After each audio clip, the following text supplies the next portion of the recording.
मैं राजकुमार हूँ, संसदीय क्षेत्र बांसवाड़ा राजस्थान से। आज संविधान दिवस के उपलक्ष्य में जिस तरह से आज 75वीं सालगिरह मनाई जा रही है संविधान की, लेकिन संविधान के अंदर आदिवासियों के हितों के लिए 5वीं अनुसूची का प्रावधान किया गया है, उसको आज तक धरातल पे लागू नहीं किया गया है।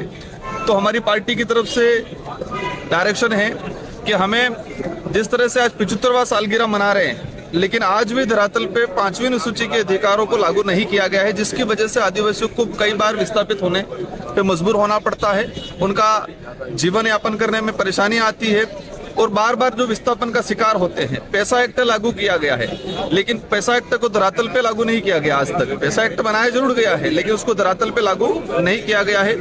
देश के अंदर योजनाएं बनती है, योजनाएं जनसंख्या के हिसाब से बनती है। तो लंबे समय से जनगणना को लेकर जो डिमांड चल रही है, तो हमारी जो पार्टी की तरफ से डायरेक्शन है कि जल्दी से जल्दी जातिगत समूहगत जनगणना कराओ, संविधान दिवस जिंदाबाद। 5वीं अनुसूची को लागू करो, संविधान दिवस जिंदाबाद।